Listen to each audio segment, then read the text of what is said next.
But I just wanted to pay my own personal tribute to Muhammad Ali because, to me, he was the greatest boxer ever, and probably the greatest ambassador for boxing as well. Because we all love the sport, and he was, to me, the greatest ambassador. Not just the greatest in the ring, but I believe outside the ring as well.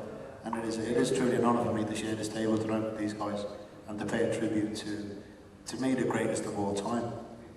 Mike Tyson, I shared the ring with Mike Tyson as a sparring partner for 2 years.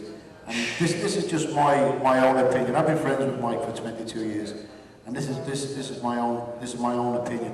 When Tyson fought boxers that could move, like Tony Tucker was moving, but he was moving to survive. James Bonecrusher Smith, he was moving to survive. James Quick Tillis, he was moving to survive, and these guys went the distance.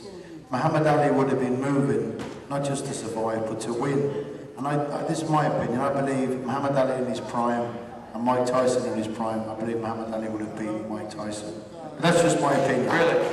Yeah, I believe so, yeah. You know, because I think he would have given him too much movement. Muhammad Ali was hit by harder punches than Tyson. Ernie Shea was the hardest puncher of all time. George Foreman. You see what he did to George Foreman? You know, he made George Foreman punch himself out. Mike Tyson, I believe, would have done the same. He relied a lot on intimidation as well. He had a lot of these guys frightened. Muhammad Ali wouldn't have been frightened. I think Mike was up there with Ernie as one of the greatest punchers. And he wasn't really given the credit for his movement. Mike was a great mover. He didn't get hit very often. He was a great head mover. He slipped a lot of punches. But I'm only just going on the guys that gave him trouble, like James Tillis, Tony Tucker, Bonecrusher Smith. They were moving and boxing and trying to survive.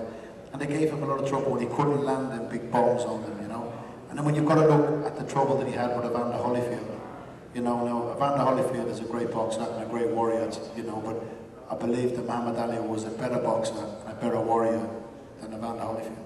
So if you're going on that sort of form, I think Muhammad Ali would have beaten Tyson, Interesting. That's just my opinion.